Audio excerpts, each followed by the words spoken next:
guys, welcome back to another video, and today I'm going to show you my two 3D printed things that I made today.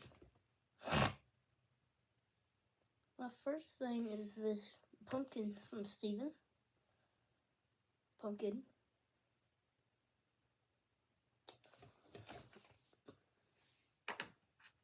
And then I made this chicken nugget.